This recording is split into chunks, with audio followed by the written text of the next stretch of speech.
right, here we go.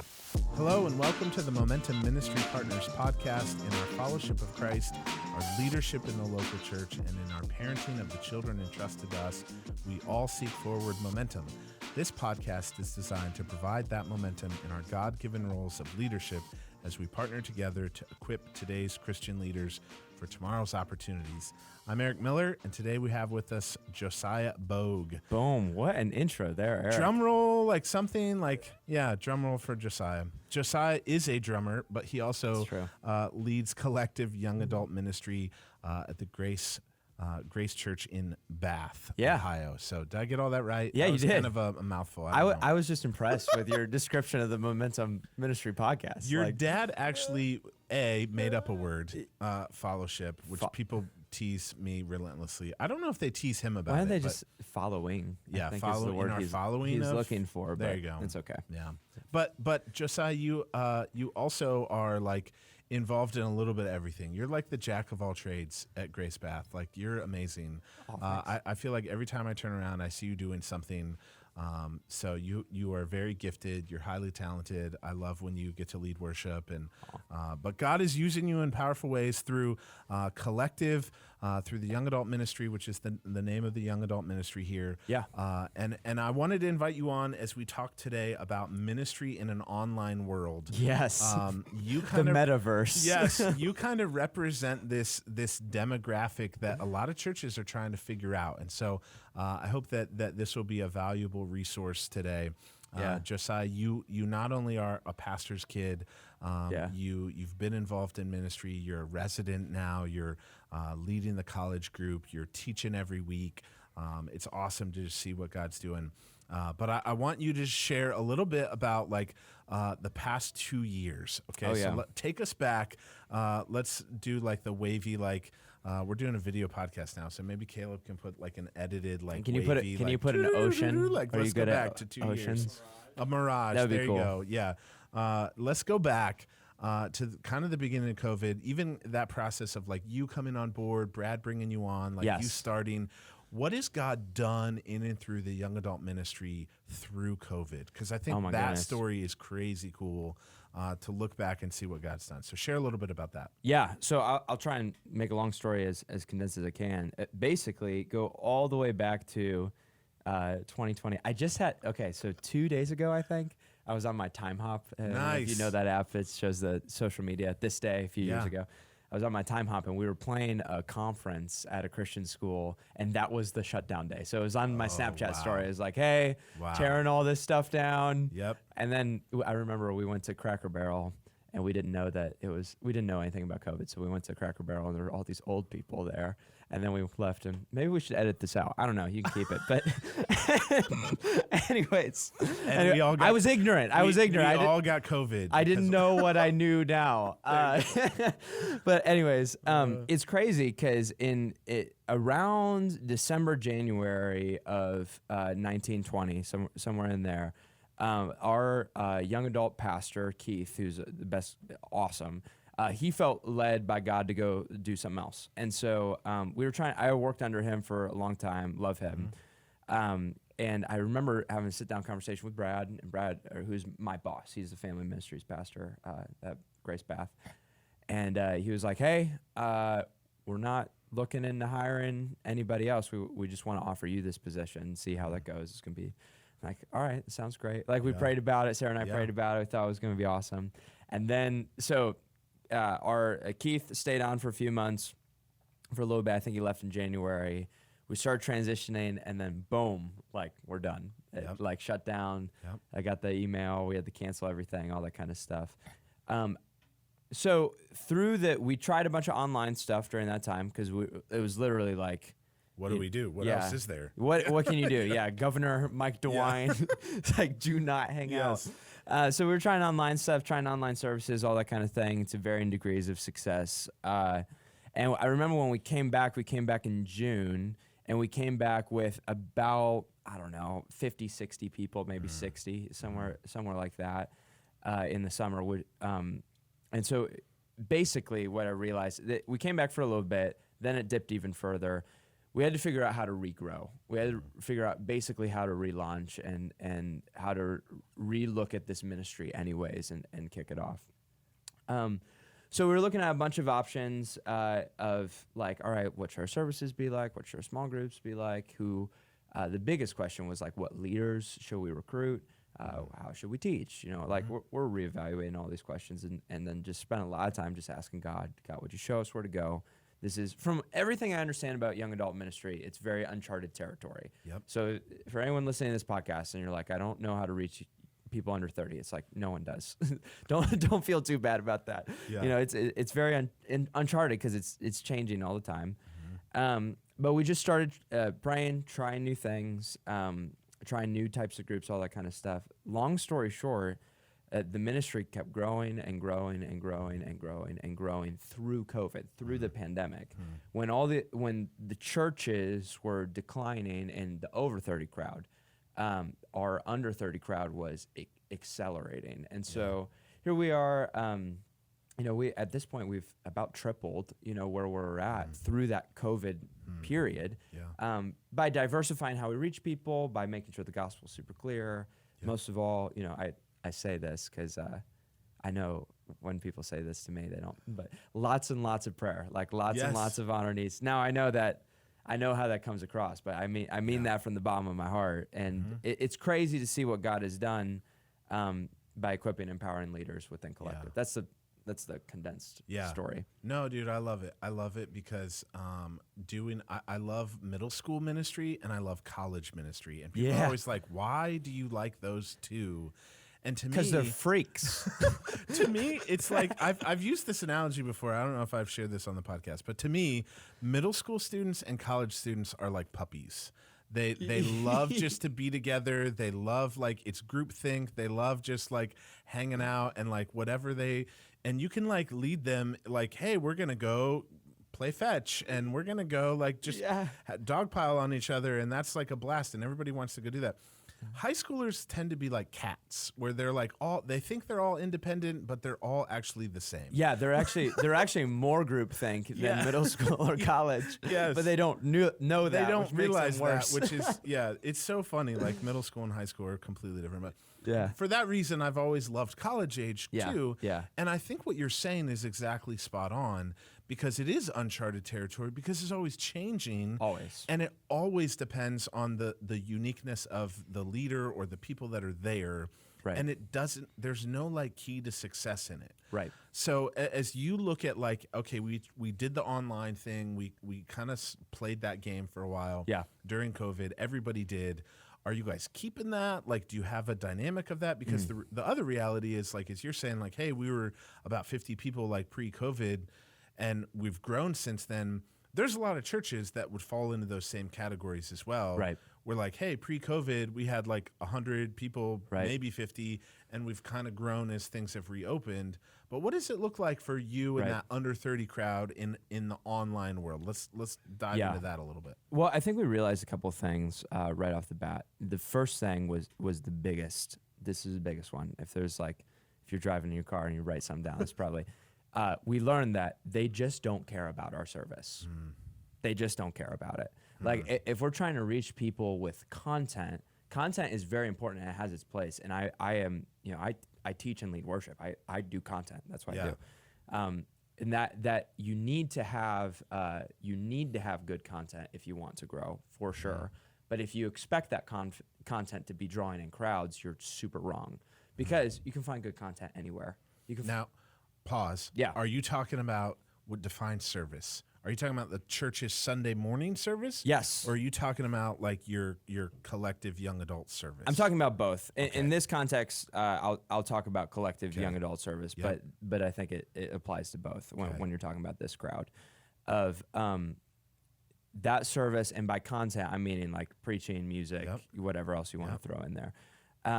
What we learned very quickly is we started putting that content online, the preaching, the music.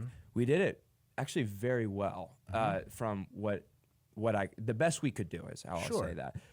One of our guys on staff has like millions of streams on Spotify and was like, There you go. and he just like helps us with this kind of stuff, so we're putting it together the best we can, and just no takers. I mean, no takers. At the beginning, we got like some views, basically the attendance equal, and then towards the end. It's like your wife and yes. yeah. Yeah. It's like your mom. my grandma is like, you're doing a really good job Yeah. doing this. Yeah. so that started declining, which made us realize and start asking, all right, so if the content is not actually what draws in people, what actually draws in people? And I think it became very clear very fast that is community. And I don't know, I hesitate saying community because I think churches have defined what community means, and you really need to look at how individuals define what community means, right? So it's one thing to talk about like biblical community and open the book of Acts, and that's good and valuable. But you also need to look at like friendships and like sports teams. I was going to say, what does that mean? Define community for a young adult. Oh man, in this context, I don't know if I have a good definition for it. I think what people are looking for is a crew to hang with, a crew to walk alongside of, a crew that honestly, I mean, you look at the rise in anxiety, depression, things like that. A lot of that is stemming from loneliness, just loneliness, and so. Being physically present with people, having connections enough to ask questions out loud instead of needing to wrestle with them in your mind or search the internet for them. And then having someone show up as things are happening in your life. You have a phone call, like whatever it is. There's something about physical presence that we all know. We've all figured that out. That was irreplaceable. And then in the young adult phase, this was counterintuitive for me. So it's got to be fun. It's got to be fun. Like the way you compared like middle school and young adult, I think that's very, very fair. We visited a lot of young adult ministries when I first started this job like 6 years ago, and was just trying to get a vibe for what are they doing over here, what are they doing over there, what's it like, and what we found is a lot of the more conservative churches that were conservative evangelicals, so like good Bible-believing churches, what they were trying to do to reach young adults had a lot to do with like going, I'm doing air quotes if you're listening, going quote unquote like deeper, going as deep as you possibly can, which has value. I'm not dogging on any of this. They were doing a lot of that. They were doing a lot of like, so you're at a university now. Let me show you how to combat your professor. Basically, the premise of the movie God's Not Dead was like the premise of their young adult ministry. And it was no free ads, by the way. Yeah, no free ads. Yeah. Yeah, you can censor that, Caleb. That would be good. Yeah, I don't have the right to say that out loud, but it was it was very serious, and it was very like heady, very heady, and very somber, and very like even music. Like if they do music, which I don't think everybody has to do music. I'm not saying that, but like it looked nothing like you pull up to a party, or you pull up to a university. Or you pull up to, like in our area, not everyone goes to college. So you just pull up to a house of people that are about like 20, 21, just hanging out. Right. Yeah. It looked nothing like that. And I'm not saying we need to match that. That's not what I'm saying. I'm just saying there's some kind of common language that you have to speak there. And so what we started looking at is we want to go deep in the gospel. We want to go as by deep, I'm not talking about abstract gospel. I'm talking about like if Jesus really died and rose again, that means that means so many things for your life. So we want to drill into that well as far as we can. And to do that, we need to make sure that we have community, and we have the kind of community that people are actually looking for, which means a lot of fun, which means a lot of upbeat. So to get back to your question about online, because I circled around quite a bit, as soon as we had the opportunity to open back up, we stopped doing online services altogether. That was probably an energy thing. I'm sure if some church had more resources than we do and they have an extra guy that can do it online, that's not the end of the world. But like trying to pre-film, what we were doing is pre-film these online services or live stream these online services. We just stopped doing that because we didn't find very much engagement in that. We did start doing a podcast. So our messages are on podcasts. That has minimal success. So if that's something you're thinking about, I would weigh if the effort pays off, right? Sure. So every once in a while, I meet someone who comes to Collective for the first time and says, hey, I listened to your podcast. Or every once in a while I'll say, hey, can you upload that last week's episode? That was really helpful, or I missed last week. but that's every once in a while. Right. It's not not the biggest thing in the world. So Yeah. we have the podcast, and then we are very heavy on Instagram. Yep. That's what we Yeah. decided to do. Now, when you say podcast, you're talking you just record the audio version of the message. The audio version of and the that's message. all it is. We put that You're up. not creating something brand new. You're doubling down on an investment. Doubling you've down already on what we made. have. Yep. Right. And Cool. anything online Good. that we do is based off of the live experience. And even in that podcast, I'm saying on the in the intro to the podcast, make sure you pull up 754 Gent Road Thursday night at 7 o'clock. Like that's what we're pulling people Yep. into. And then everything we do on Instagram, we stopped doing like we used to actually have like an app that had like all this info and stuff. They weren't really, they had it downloaded, Yes. but they weren't using Yes. it. Like it was cool the first time he came in. Yeah. So we just started going heavy on Instagram, trying to push people in all the right directions. But that is also pointing people to live in-person experiences. Yep. So we're not Yeah. going crazy on Right. Instagram exclusive content. Buddy, I love what you're saying about the like looking at other churches, seeing what they're doing well, understanding their heart, understanding the target, the goals there, and saying we want to do that, but realizing like you need a step before that. Right. And so you can't earn, we talk about trust, is a great currency in ministry. Right. We were just talking about that this morning, actually. But the key piece of that is like with college students, with people under 30, with young adults, let's just say that, students in general, you have to like earn their trust for them to be able to like want to go deeper. And so they're not going to share like the real life things that are happening in their life. Hey, my parents are getting divorced, or I'm struggling with this addiction, or I need help in this area.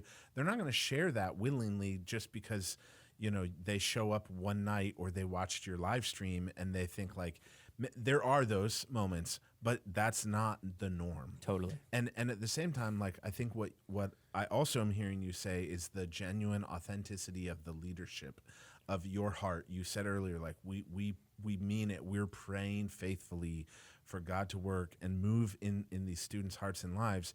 That's real. You're not like showing up like, hey, I got these new pair of skinny jeans and I'm going to start using all the slang that the I mean, I did talking. buy a new pair of skinny jeans. but that's you. I think sometimes churches can fall in that mindset. Like if we want to reach the under 30 crowd, we got to get a guy that looks cool, that can speak their language.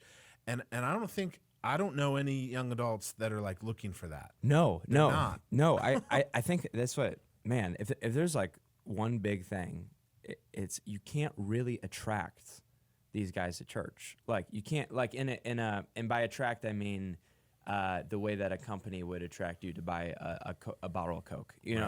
Right. It's the way it looks is important, but it's not enough. The substance of it is important, but it's not enough. And I think what we realize is more than anything that has to do with online, more than anything that has to do with social media, we need to just be looking at the leaders that we have and the people that we have in the room, and sitting down with them and asking, who are your friends? Yeah. How can we reach those friends? Yep. And that's going to look, you could visit Collective, you could visit, there's many young adult ministries that are, kicking us in the pants.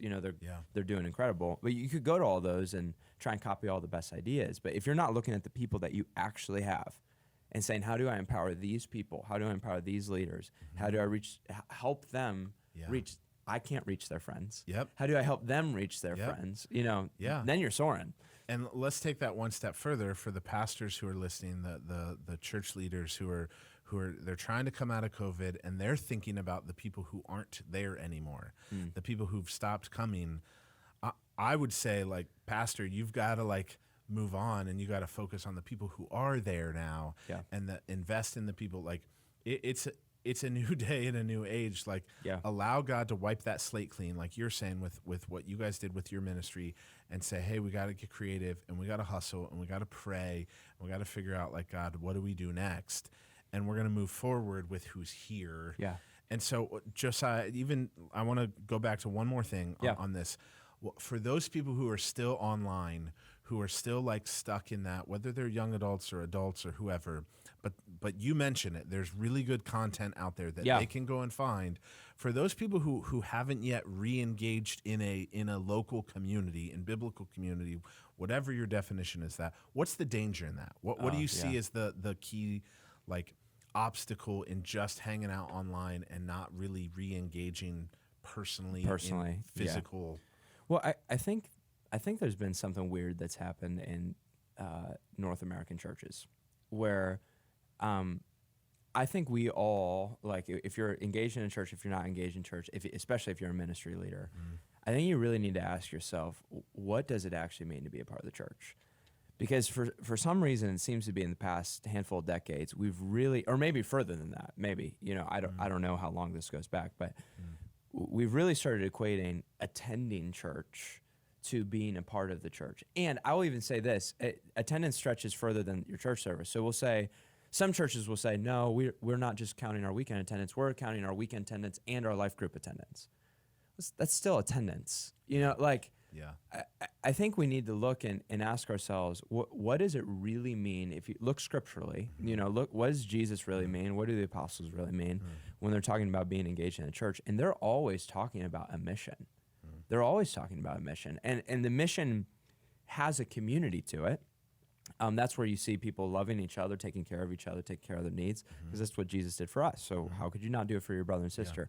That's all there. But you're not super tight with your basketball team just because you have good community. You have good community because you want to beat the team that's coming up tomorrow or the night. You want to win this championship. Like, community is always a byproduct of a greater mission. And so if your goal is community, if your goal is attendance, you're going to fall flat, or maybe you'll fall flat biblically, as far as discipleship is concerned.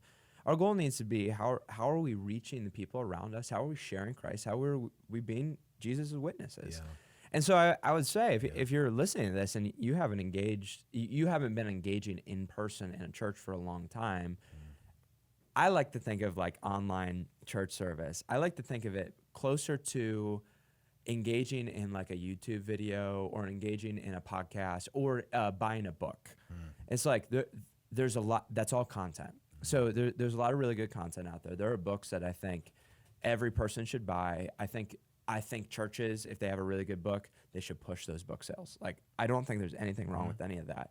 It's not the same as personally being a part of the mission of God, personally being around people, doing it together, serving other people, which is like one of Jesus' primary callings on your life anyways. You can't really do that on your couch. And being a part of the leadership of your ministry, going to the leadership of your church and saying, man, how can I reach my neighbors? How can I reach the people around me? How can we as a church body move together? You don't get to do that when you're hiding in your house watching live stream. Yeah, that's really good. Yeah, I think you end up missing out on that, and it's probably no mistake that God compares like the church to the body, and that whole analogy that like every person has a part to play, and every piece of the body is valuable, and serves a purpose, and when that piece is missing, man, the body doesn't function as well. We did a series at our church back in Maryland, and we compared like that, the body of Christ, to a Lego set. And I love playing Legos with my son, and there is nothing more infuriating than when you're missing like a piece. And you go on like the Lego website and you order it, and then you spend twice as much because you need that one piece. To finish the set. It was probably small. It was probably a small piece. But it's not the same without that one piece. Right. And I think that is like the picture. And so when those people that are part of the church are sitting at home and they're just consuming and they're just online, they're not only missing out on like what you're saying is the mission and what we get to be a part of and how God can use us. Right. But I also think that the opposite of that is true, where the body is missing that one piece. They're missing you, and it's not just like your attendance to be a statistic that's counted, but they're missing that relationship. They're missing what you have to offer. And so I think you're exactly right. Well, like, that's a big deal. And I would say, like, listen, if you're listening to this and you're a church leader or you're a pastor or whatever, and you're wondering why people aren't coming back, some people just aren't going to come back. Like that's I wouldn't freak out about that, too much. But at the same time, I think you need to ask yourself, what am I actually inviting people to come back to? Yeah. Am I inviting them to come listen to me preach? Because that's not super compelling. Am I inviting them back to come and be a part of our super emotional, amazing worship experiences? Am I inviting them to come to be a part of our classes or a part of our, group, like whatever? Right. Or am I inviting them to be a part of a mission? Yeah. And am I inviting them to be a part of a family? And we say that all the time. I think you'd need to actually look at your ministry, individual ministry. You don't yell at your senior pastor, but look at what you're overseeing and saying, am I inviting them into something real? Or am I just freaking out because Love that. I liked it when there was 80 people and now there's 40 people, and that makes me sad. Yep. And if you are the senior pastor or you are that leader, are you just using those people because you want the dynamic ministry, the worship, the whatever, or do you really want them to be a part of the mission? Right. And I love that. Right. Yeah. So Josiah, let's do one more thing. Let's kind of press into that train of thinking a little bit deeper for the churches that maybe are looking to figure out how do we minister to the under 30, how do we pull people out of an online world and engage them, what does that look like? What would you say are some things to be mindful of in creating that culture and helping to craft that the church that would attract young people? What should our listeners do in that context? Dude, heck yeah. This is my favorite question. I love this question. I love this question because I feel like I am a product of this question. Yeah. So there was definitely a phase in my life where I'm like, I don't know if I really want to be involved in church ministry like that. I don't know if this is what I want to do, but I felt invited in. So here's what I'd say. One of the best things I think Collective did as a ministry, and I've seen this I copied this. So I've seen this from other leaders that I looked up to, and that's where the idea came from. But post when everything was opening back up in Ohio, we looked at, like I said, our attendance went super down. We only had a handful of people compared to what we wanted to have. And so I looked and looked at who are potential leaders, the people that we have. We got them all together, and we had this big, long meeting, but the premise of the meeting was, what can we do to reach the people in your life? I have a very deep conviction, and I think I would invite you to have this conviction too, that I cannot reach your friends for you. I cannot reach your friends. I'm not cool enough. I'm not good enough speaker. I'm young, but I can't reach your friends for you. They don't care. They don't care.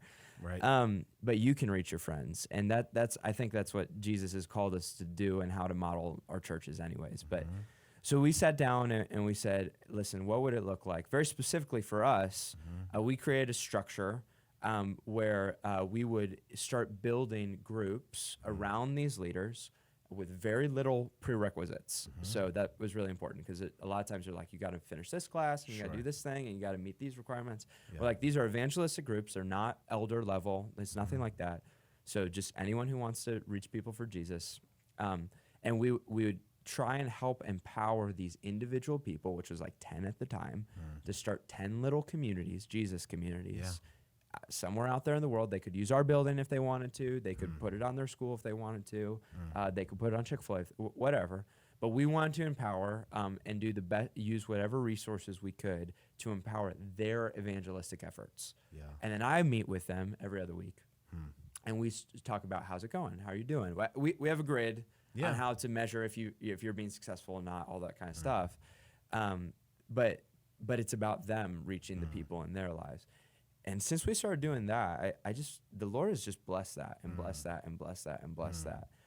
I see the primary part of my ministry to be investing in them, to invest in them. Now, I still teach every week, and I make sure the Thursday night gathering is the central one. I make sure that goes well and all that. But it's investing in them, and they've reached everybody.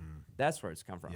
So all that to say is, if you're trying to reach young people in your church, see if you can find some young people that are there or would be interested. And then ask them, how can you reach people? But I think the kicker is this. You have to put your money where your mouth is. I think a lot of churches say they want to reach young people, but they don't. They want to reach young people in theory, but they're not willing to make any sacrifices in their culture, in their practices, in their facilities, in their budget to back up what they're saying.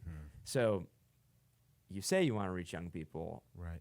but you don't. And Yeah. I don't know, you need to look at your own heart on that. Yeah, flesh that out a little bit. Yeah. No, I like even what you said about like we looked and said who are I think the key word is potential leaders.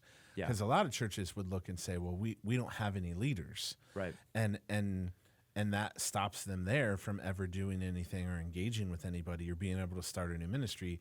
And you're saying, who are the potential leaders? Who's around? Who's there? And getting buy-in. It's saying, hey, this is what we want to do. Let's start with what we're all commanded biblically to do, Yes. anyways. That can be our beginning point and the mile marker 1. And from there, let's move forward. And how do we do this together? We literally make it up as we go, Dude. as we follow Jesus. We could do 10 hours on this. Yeah. But one of the things that's very convicting to me is there's a story where Jesus sends out the 72. And he's sending out all these people to go. And there's other stories where he sends out just the 12. But you have to remember, like, if you just look at the 12, Jesus is sending out Judas. Yeah. Judas. Yeah. He's sending him out to go teach about the gospel, presumably healings, all this kind of stuff. He's sending Judas out. He's sending Peter out, and Peter is still racist. He's still racist. Yeah. Like, he hasn't gotten over that. He doesn't really get over that entirely until mid-Acts. Yeah. So Jesus seems to be very, very comfortable with people that aren't ready for it, sending them out and equipping them and empowering, knowing full well that will fall on its face at times. And I think we need to grow. If we're going to reach these people, we need to grow. Maybe the Holy Spirit is just positioning us where we have no choice but to learn this the hard way, which is we have to grow in our ability to send people that it's a roll of the dice. It's a roll of the dice. Yeah. But how else are we going to do it? And how Right. else is the kingdom going to grow? And how else are we going to reach outside of our own personality type? Yeah. And being okay with that. And Jesus put them in community. Yep. He didn't send them out alone. Nope. He sent them out in groups, right? So Yep. even in that of like, who's available, who can you pair with him, who can you put together? Right. He's praying over like all that. I think that's a beautiful model. That's a great example. Well, Josiah, thank you for talking about this. I would love to sit and talk about this more, but we're probably out of time. So thank you to our listeners for tuning in to today's episode. We really do hope that this has added value. If you have follow-up questions and you want to reach out to us, we'd love to answer those questions. I'm sure Josiah would be happy to be a resource for you as well and Totally. In the future. So thanks for listening. If you haven't already, subscribe to this podcast. That not only helps you know about upcoming episodes, but it helps others find out about this as well. Follow us at Momentum Ministry Partners wherever you are on social media. We're even on TikTok now. No way. I'm not for even on real, TikTok. You guys are for trendier than real. I am. We have like tens of followers. So follow us on TikTok at Momentum Ministry Partners. If you have a question, you can DM us or you can send us an email at info@buildmomentum.org. That'll do it. Thanks.